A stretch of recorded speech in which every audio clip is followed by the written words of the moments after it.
Chers amis, eh bien, bonsoir. Toujours bien aussi d'échanger comme ça, c'est édifiant pour nous.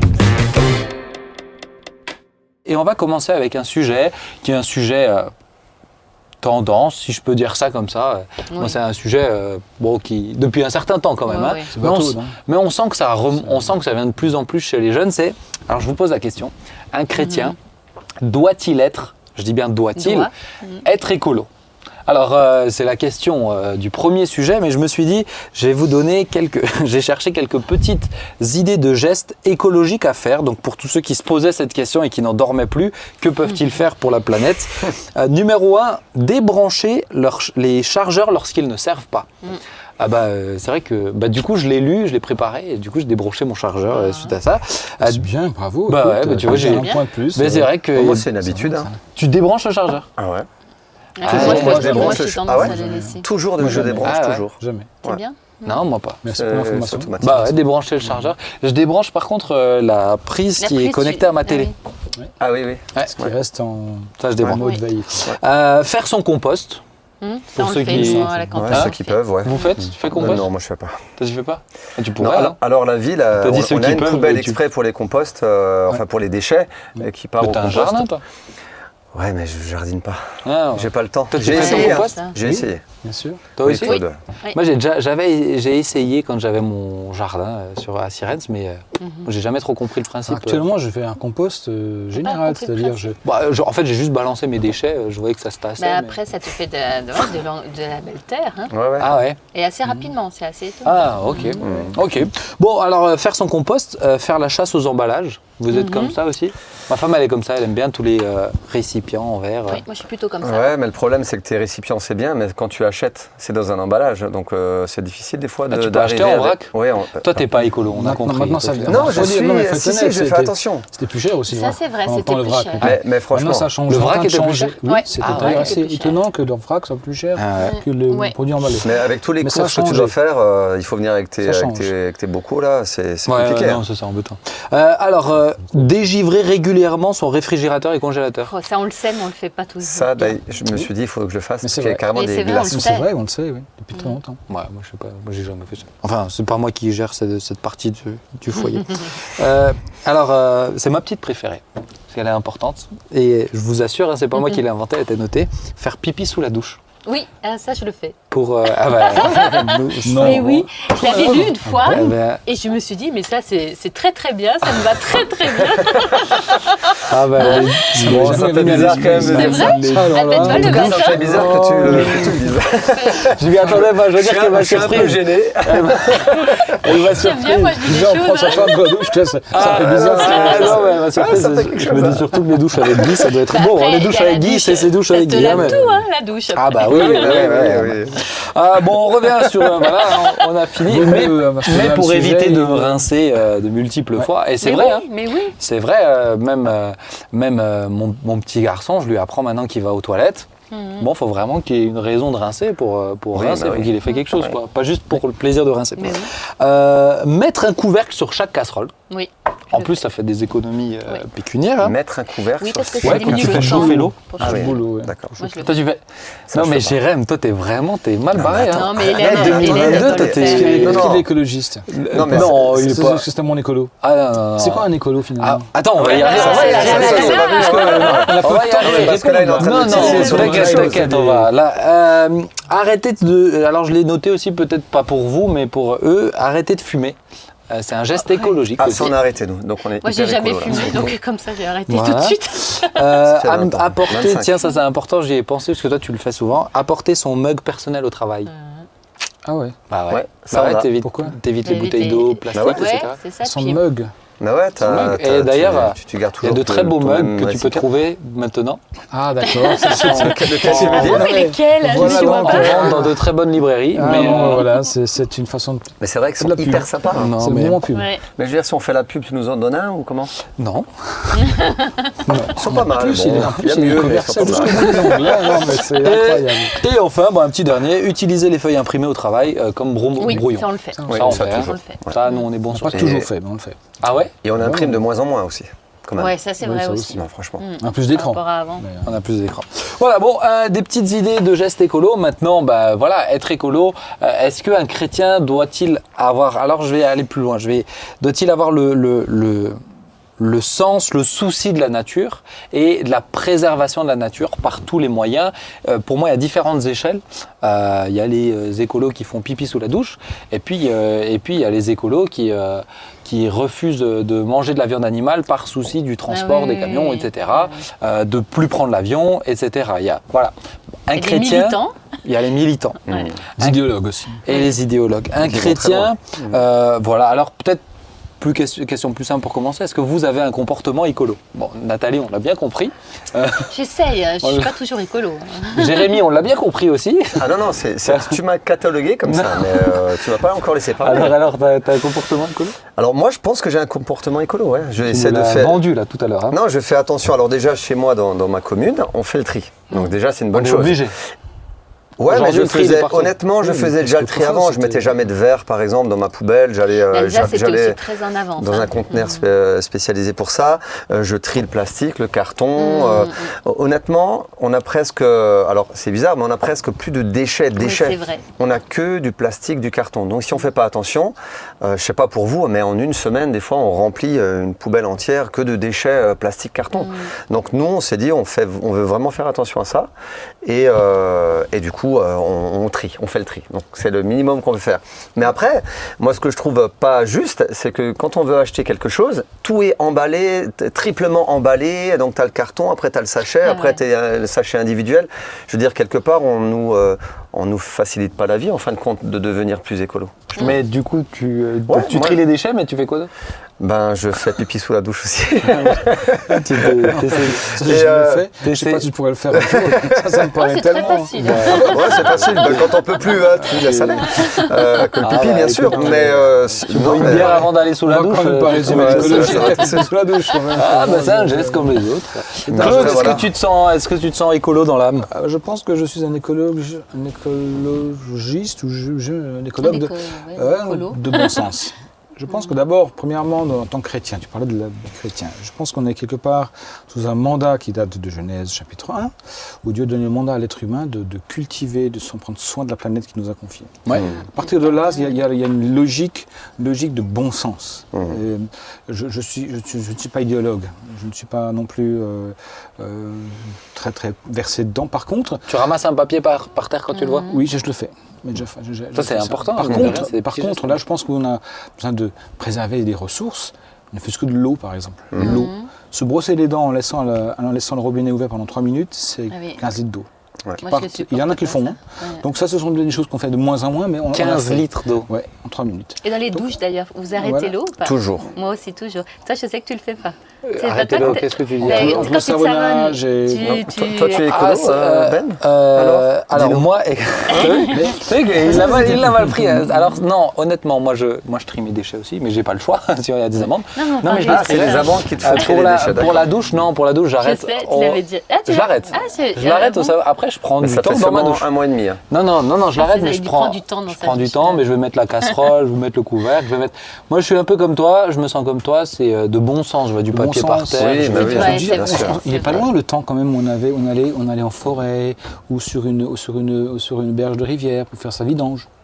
On laissait couler l'huile. Bien sûr. Moi, j'ai connu ça dans mon enfance, pendant que j'ai touché le micro. J'ai connu ça, des gens qui le faisaient, et même je l'ai fait. Quand on allait dans les forêts, mais il y avait une décharge publique dans la forêt, et tout le monde s'y déchargeait, il y avait des pneumatiques. Moi, j'ai pas connu ce monde-là. C'est pas très loin ce monde-là. On n'est déjà plus là-dedans. Et donc, je salue honnêtement toutes les collectivités qui mettent en place, en tout cas en France, et en tout cas chez nous, des centres de tri pour différentes choses, les huiles, les verres, le papier, etc. Bon, en Alsace, presque dans toutes les communes, il y a une déchetterie. Absolument. Mais là où on est coincé, c'est par exemple ce que tu disais, le plastique est partout. Ah oui. Il est partout. On a beau essayer de se battre contre, il y en a partout. Les sacs plastiques, par exemple, c'est déjà plus. Mais on a mis beaucoup de temps à le changer, je veux dire. C'est une ineptie d'avoir fait des sacs plastiques. Il y a du plastique avec du maïs. Oui, mais ça c'est pour venir. C'est bien, c'est un progrès. Mais enfin, aujourd'hui, on ne sait pas comment enlever les microparticules de plastique dans la mer. Après, il y a tous. Tu vois, On parle de la vidange à ton époque, mais aujourd'hui, notre problème, c'est... j'ai parlé des voyages en avion. Oui. L'empreinte à cause des vols en avion, dans ma génération, c'est logique, tu prends l'avion. Ou alors la consommation d'écran, qui est pas du tout écolo non plus, parce que c'est des serveurs qui tournent, parce que c'est tout ça. Donc, ils font plus leur vidange, mais ils rattrapent sur d'autres domaines. Aujourd'hui, il y a une chose qu'il faut revisiter, c'est notamment ces transports à tout bout de champ, parce qu'on veut consommer des fraises à Noël, sous nos latitudes, alors qu'elles sont produites au Chili ou ailleurs. Donc tout le transport aérien, le transport maritime, qui est nécessaire pour nous amener des produits de saison, qui sont hors saison pour nous. C'est par exemple aussi la fast fashion. Quand on fait un jean, quand on fabrique un jean, le lavage qu'il faut pour fabriquer un seul jean, mais c'est phénoménal. Et ensuite, on fait ce qu'on appelle la fast fashion, c'est-à-dire des vêtements pas très chers, de faible qualité, qu'on change parce que c'est pas cher. Mais du coup, on a quand même dû créer des vêtements, des impressions, etc. Donc aujourd'hui, peut-être il faut avoir le courage de faire un vrai virage et dans une logique de préservation des ressources naturelles et de se dire, écoutez, le jean, je vais l'acheter un peu plus cher, mais il durera plus longtemps. Ok, bon d'accord, on a compris que c'est important, tu as cité Genèse 1, le mandat, etc. On doit prendre soin de la planète. Maintenant, est-ce qu'il n'y a pas un excès ? S'il y a des excès possibles. C'est quand ça devient une idéologie. Un excès d'écologisme. Si. Si on va vers la deep écologie, l'écologie profonde, certains livres sont effrayants. Est-ce que de dire, parce que je veux être écolo, prendre soin de la planète, je ne prendrai plus jamais l'avion pour aller nulle part ? Est-ce que c'est... Non, moi je pense pas. Qu'est-ce que vous en pensez ? Non, je pense pas. Je trouve que c'est extrême.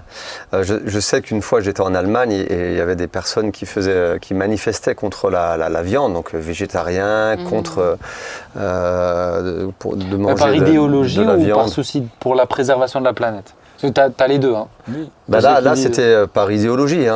Et puis ils étaient assez violents. Je veux dire, ils montraient des images violentes.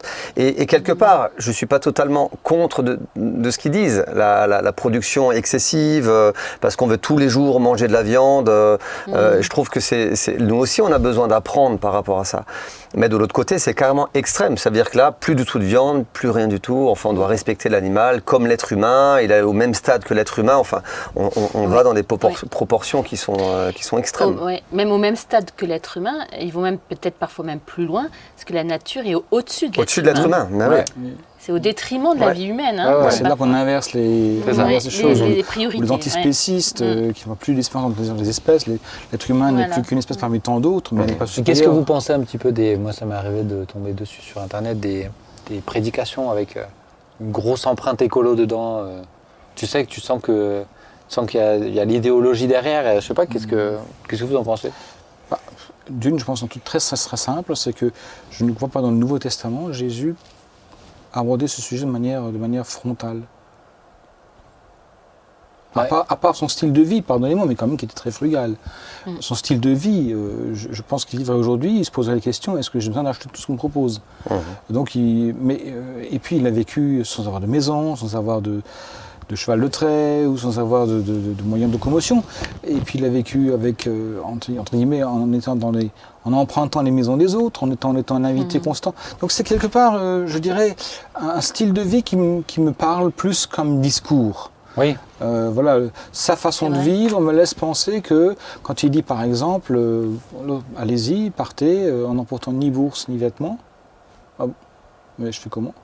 Donc, je pense qu'on peut aussi se reposer la question sincèrement. Est-ce que, quand je suis dans un magasin, est-ce que j'ai besoin d'acheter est-ce que j'ai besoin d'acheter tout ce qu'on me propose ? Ouais. Et je suis premier à être des fois pris au piège, notamment quand j'ai faim. Il faut que je me mette dans un magasin alimentaire quand j'ai faim, parce que j'achète. Et je me dis, mais est-ce que tu as besoin de tout ça ? Et puis même le fait de vouloir toujours changer. Oui. C'est-à-dire, tu achètes une belle chemise aujourd'hui, demain elle ne te plaît plus, tu la changes, tu en achètes une autre. Je veux dire, on est tout le temps dans le changement, tout le temps, on est à prendre et à jeter, quoi. Mais je trouve que là, c'est quelque chose qu'on peut... Une question intéressante, Ben, c'est est-ce que dans une église, on s'attend à une prédication sur ça ? Est-ce que les chrétiens, ou ceux qui s'approchent de Dieu en devenir chrétiens, ils viennent dans l'église pour écouter ça ? Je ne sais pas, je pense pas, non. Moi, si tu veux, je me suis déjà posé la question de l'aborder, parce que ceux qui ne respectent pas la planète, ceux qui n'en ont pas le souci, pour moi, ça me pose quand même quelques questions. Ceux qui ne sont pas choqués de voir une maltraitance animale, quelle qu'elle soit, ça m'étonne en tant que chrétien quand même, parce qu'on voit Genèse 1, tu cites Genèse 1, c'est évident. Oui. Maintenant, de le mentionner, de dire oui, on doit prendre soin de la terre que Dieu nous a confiée, c'est aussi une manière de l'honorer. La création adore Dieu, et puis prendre soin de la création, c'est aussi une manière de l'honorer. Pour moi, c'est ça.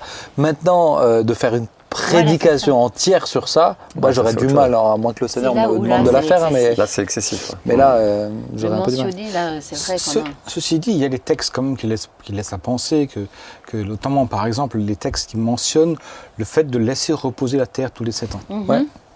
De donner à la terre le temps aussi de se reposer. La terre a besoin de repos. La terre a besoin de repos. En tout cas, un des versets que j'ai retenu, j'ai oublié d'ailleurs la référence, c'est lorsque Israël est déporté en Babylonie pour 70 ans. En fait, c'est pour les 70 fois où ils n'avaient pas laissé une année de repos à la terre. Comme si Dieu disait, écoutez, je vous avais dit, un an sur 7, vous leur laissez se reposer, vous n'avez pas voulu, maintenant je donne à la terre 70 ans de repos. Donc je pense que là aussi, il y a une vraie réflexion de fond. Est-ce que c'est digne d'une prédication? J'en sais rien. D'une réflexion, oui. C'est intéressant, c'est super intéressant ce que tu dis. Ouais. Parce que, je veux dire, la question du repos de la terre est inscrite dans un espèce de concept beaucoup plus large, le repos en général. Ouais. Le repos en général. Et le repos implique une autre question de fond, qui est celle dont on parle dans l'Évangile, c'est ce repos qui est lié au fait de faire confiance à Dieu. Je suis censé, dans le rythme que Dieu nous a proposé de repos et travail, c'est je vous demande de respecter le rythme un jour sur 7. Ouais. Si tu te reposes un jour sur 7, tu verras qu'en faisant confiance, en ne travaillant pas le 7e jour, tu gagneras autant en faisant confiance que si tu travaillais 7 sur 7. Ouais. Cette notion-là, c'est plus peut-être le côté un peu militantiste de la chose qui peut des fois me déranger un peu. Ben voilà, je trouve c'est intéressant de poser la question. Il y en a qui vont loin. Et puis tout à l'heure, tu disais par rapport au respect de la terre, mais je me dis en tant que chrétien, on doit avoir le respect de tout. Le respect de l'être humain, le respect de notre voisin, le respect de personnes d'autres couleurs de peau, le respect de toute chose. On doit respecter même les biens que Dieu nous a donnés. On doit avoir ce respect et automatiquement on a aussi le respect de la terre et de tout ce qui nous entoure. Et je pense donc ça c'est un mode de vie qui est en tant que chrétien. Non, vas-y, c'est le but. Je pense que c'est aussi une question de fond qui concerne par exemple quand Dieu dit de dominer, de la domination. Le mot domination n'est pas forcément le mot le plus adéquat dans la traduction. Plutôt une question de maîtrise. Maîtriser les choses. Moi, je suis quand même ravi de voir que tout en étant maintenant près on a déjà, je ne sais plus, 8 milliards d'habitants sur Terre, on trouve constamment des nouvelles sources, soit d'énergie, soit d'alimentaire. Qui aurait pensé qu'un jour on allait manger des pâtes faites à partir de sauterelles ou d'insectes? Voilà. D'algues. J'ai déjà mangé, oui. Pas les pâtes, mais les fourmis grillées, oui. Toi, on a aussi mangé des insectes. Les sauterelles grillées. Crues, en colo. Moi, je ne les ai pas mangés. Oh non, moi j'étais pas et tout ça. Ah là, si vous voulez inscrire votre enfant en colo à la Voilà, les colos de la porte ouverte, on fait des découvertes culinaires. Il faut découvrir. Supprimer toutes les inscriptions. Tu t'es fait une bonne pub. Merci, on comprend ça. Je trouve que c'est intéressant, ça va à l'encontre du discours qui dit on est trop de monde sur Terre. Parce que la Terre ne pourrait pas porter plus. Moi, je suis persuadé que la Terre sera capable de porter plus. La question à se poser, c'est est-ce qu'on va être capable de bien répartir les richesses alimentaires et autres pour que tout le monde ait à manger à sa faim. Et ce que je voulais dire, mais il faut je vois le temps. Mais autant je pense que oui, c'est important de veiller à prendre soin à ce que Dieu nous donne. Autant pour moi, il ne faut pas qu'on soit naïf non plus. La Bible ne nous dit pas que la terre va aller de mieux en mieux. Mais non. Elle nous dit qu'elle va aller de moins en moins bien. T'as lu ça où, toi? Que les déserts grandiront, et qu'à la fin, les choses refleuriront. Mais pour moi, bien sûr qu'il faut qu'on veille à ça, mais en même temps, on sait bien que... ce que je veux dire, c'est qu'il n'y a pas de machine, on ne revient pas en arrière de la dégradation qui est là. Maintenant, moi, dans ma part, dans ma part, je ne me vois pas que Dieu a me reprocher mon manque de sérieux et d'application. Je ne suis pas tout à fait d'accord avec toi, parce que je trouve que, et on connaît très bien cette aventure de Beersheba au Sénégal, de faire refleurir le désert, de rendre des terres désertiques arables, etc. C'est une vraie, je veux dire, et puis c'est pas une expérience unique au monde. Hein. Vous allez à Beersheba, cette fois-ci en Israël, vous passez du désert à des champs verts partout. À côté, il y a du sable et des cailloux, et là, c'est vert. Donc il y a une vraie capacité, une vraie maîtrise des productions qui sont là, qui peuvent effectivement faire refleurir le désert au sens symbolique, mais aussi au sens très, très naturel, réenrichir les terres pour redonner à manger aux gens, et puis à faire reverdir des endroits qui étaient inhospitaliers et inhabitables. Donc je comprends ce que tu veux dire, que dans un point de vue général, de manière eschatologique, sur le temps de la fin, il y aura une dégradation. Oui. En même temps, qu'il y ait d'autres initiatives qui montrent ce que Dieu est capable de faire, on est complètement d'accord. Et il ne faudrait pas que l'écologie aussi freine l'innovation. Parce que souvent, on peut entendre qu'il faut revenir en arrière. Donc, il ne faut pas forcément pousser, c'est vrai, la recherche, et ce serait dommage. Est-ce que toutes les innovations sont bonnes ? Peut-être pas, mais certaines qui sont très bonnes. Certaines qui sont très bonnes. Enfin, je me rappelle quand même, non ? Peut-être le temps passe. Le sujet est passionnant et je suis intéressé par ce sujet, donc excuse-moi. On a un autre sujet qui va être intéressant.